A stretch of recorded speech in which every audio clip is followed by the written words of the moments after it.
I'm a fan. Loki is one of the most ambitious, craziest stories Marvel Studios has ever told. We are doing some good work today. Loki is the best show on TV right now. Don't get too giddy. Oh, come on. It's cool. Now streaming only on Disney+. Welcome back, everyone. Loki's Assemble. Like, give us Avengers Assemble, but make it all Loki.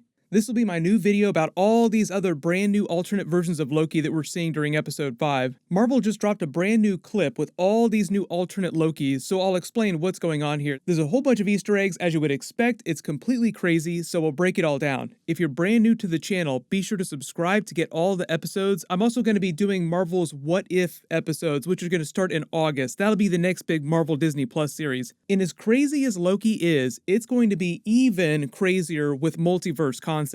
But spoiler warning for all the Loki episodes so far if you have not been watching the series. But during this new footage, not including the 4 new Lokis from the post-credit scene that we just saw, I've already done a video about them, so I'll link it below in the description. There are 10 new different versions of Loki, with an 11th version from my last trailer video who doesn't show up here. So even though I'm obviously talking about all these 10 Lokis here, like the Loki army, there are yet even more Lokis that we'll see during the episode.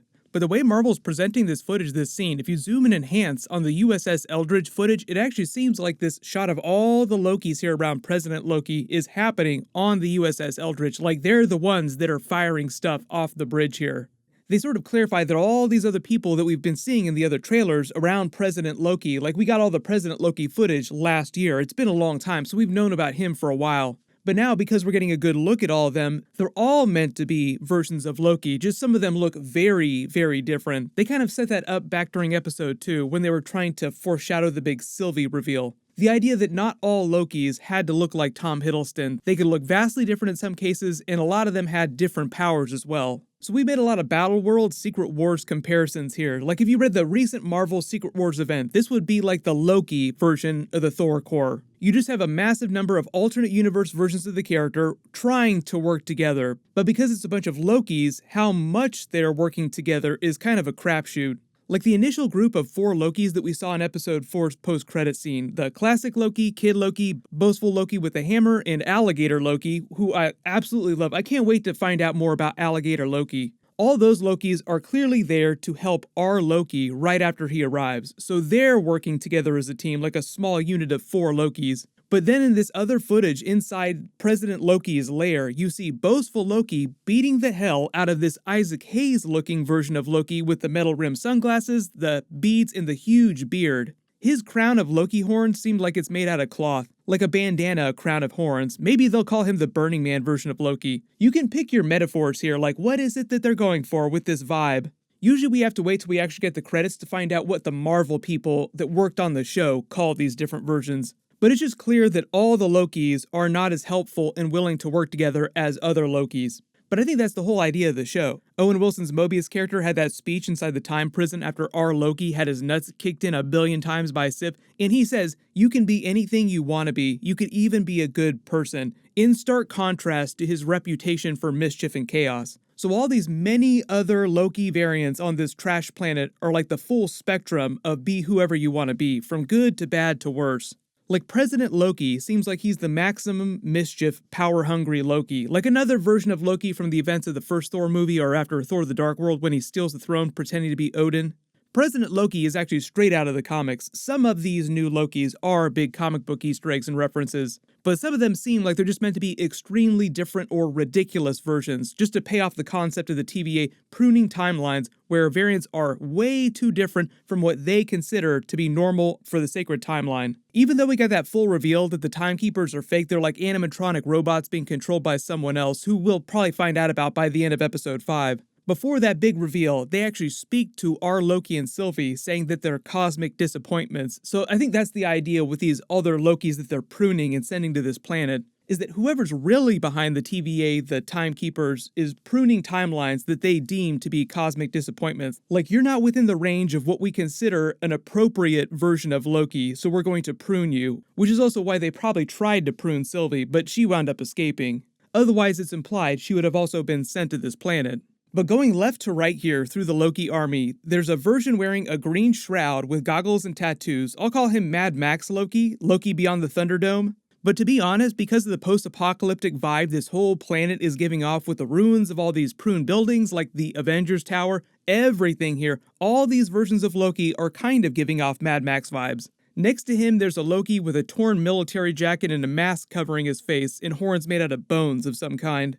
Next to him is a Loki in a pilot suit with a makeshift Morningstar weapon with a bunch of nails and a helmet with giant bike handlebars on top. That is some epic DIY Loki there. He's also wearing a President Loki pin. Some of these Lokis are wearing President Loki pins, so as I theorized earlier, it seems like President Loki is trying to win over his own faction of Lokis on this planet. So even though you don't see everyone wearing pins here, I'm assuming that these other 9 Lokis around President Loki here are his followers. And I do love the idea that despite this apocalypse that they're living in here, President Loki is still trying to rule over the planet.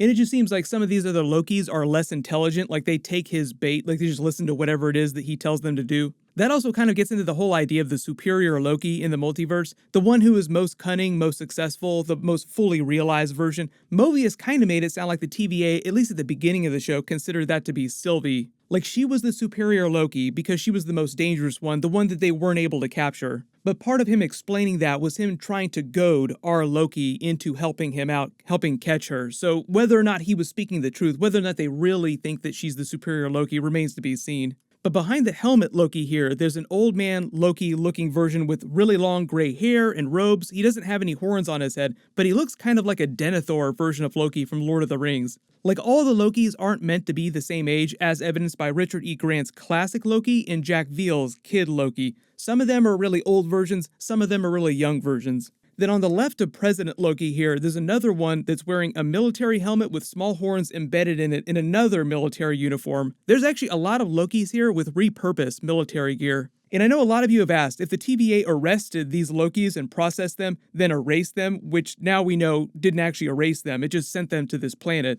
How do all of them have their costumes if everyone they arrest gets put in prison jumpsuits when they're arrested? My guess is that when these versions all wound up here, like including classic Loki in his really old school looking Jack Kirby costume, which is amazing, because so many other buildings, objects like the USS Eldridge, everything, military ships, weapons, anything you could imagine gets sent here. These Lokis, all the ones that get sent here, just scavenge supplies from whatever shows up day to day. And that's how they make all these costumes. Really good example of this is President Loki's throne room here. Like it looks kind of crazy with all these different objects in here. You see the Polybius arcade machine in the background, which itself is a cool real-life Easter egg for big video game history fans. So it's just the idea that all manner of items get sent here when the TVA reset timelines with their devices. If you're not familiar with Polybius, it's an urban legend that started in the early 2000s about this fictitious 1980s arcade game. The urban legend goes that the game was part of this government-run crowdsourced psychological experiment based in Portland, Oregon during 1981. And the gameplay was supposed to produce these intense psychoactive and addictive effects in players, with a bunch of men in black visiting different versions of the arcade machine to collect all this data. Then allegedly all the arcade machines disappeared before people in the early 2000s could go track them down. There'll be a lot of funny Easter eggs like that in the background of this episode on this trash planet, so just keep your eyes peeled. But then you have President Loki, who most of you recognize from the comics. He's from the Vote Loki Marvel story that published in 2016, which itself was meant to be a parody of the real-world 2016 United States election. A version of Loki tries to lie and cheat his way into the White House during that election, and a Daily Bugle reporter tries to expose his lies. It only lasted for 4 issues, so it wasn't a huge story. It was more of just a one-off joke capitalizing on the craziness of the election that year. But next to him on the right is a dumber-looking wool hat Loki with spikes instead of horns in it. He seems like a bit thicker Loki, mentally thick and physically thick. And he's also got the Vote Loki pin on his hat, which makes him look even less intelligent. On his right seems like another female Loki with red hair that's been dyed, some kind of visor instead of horns on her head, and she's got a makeshift meteor hammer weapon with the ball and chain. If you saw Kill Bill Volume 1, it's kind of like Go-Go's weapon. You also notice she's wearing what seems like a striped prison-looking uniform, like she's stolen someone else's striped prison jumpsuit, which is gray because, you know, all the TVA jumpsuits are tan and orange. Next to her on the right is that Isaac Hayes-looking Loki I've already talked about, the one who's getting his ass kicked by Boastful Loki in the other trailer footage. Then next to him is an Asian-looking version of Loki with football pads that he's using as armor, large shades covering his face, some gold chains, and he's also got a Vote Loki pin on him. So like I said, just hammering home the idea that President Loki has built his own faction of Lokis on this battle world scenario. It would be funny if Richard E. Grant's classic Loki was referencing these versions when he told our Loki, "Come with us or you will be dead soon," like these other Lokis might wind up killing him. Which seems like a very Loki thing to do. Like Loki is the god of mischief, he's an agent of chaos in most realities. So of course, with a bunch of them getting dumped here on the regular, you have a full-on Battle World Secret War scenario where they've gone Battle Royale, but it's only alternate universe versions of him. This whole concept of all of these Lokis getting sent here from different timelines makes you wonder if the TVA, when they reset things with their devices, if they send all the Lokis here, where do they send everyone else? Like, is there a pocket universe world like this for each unique person that they prune? Or are they really completely erasing some things for real, like Miss Minutes and the other hunters said that they were? The only other new version of Loki that we know about from the trailers who doesn't appear here in this trailer is King Loki in a new version of Asgard inside Odin's throne room. It's not clear if that's also happening on this planet or if it's from a separate scene somewhere else, because his costume seems very similar to Loki's costume from the first Thor movie, so either he's also on this planet where it seems like most of the events of episode 5 take place, or they travel somewhere else briefly during the episode for some reason. There's also the very dark Asgard-looking black citadel here that our Loki is looking at and enters. Very evil, very ominous looking, so that might be where we get a big villain reveal and possibly yet another alternate Loki reveal. Because this architecture does seem kind of Asgardian inspired. So far, the only thing we haven't really seen on the show yet is a very, very evil version of Loki. We've only seen the mischievous versions of Loki, troublesome Lokis, but none that you could call evil. Loki had the whole speech about no one ever being truly evil, so I do wonder if we'll meet someone before the end of the show who is very evil. Let me know in the comments though, who is your favorite new alternate version of Loki from this planet, and do you think they'll reveal the real main villain by the end of the episode? My full Loki episode 5 video will post Wednesday morning just like normal, so make sure you have alerts enabled for my channel so you don't miss that. Everyone click here for all my full Loki episode videos, and click here for my Loki post-credit scene video and Easter eggs. Thank you so much for watching, everyone stay safe, and I'll see you guys tonight.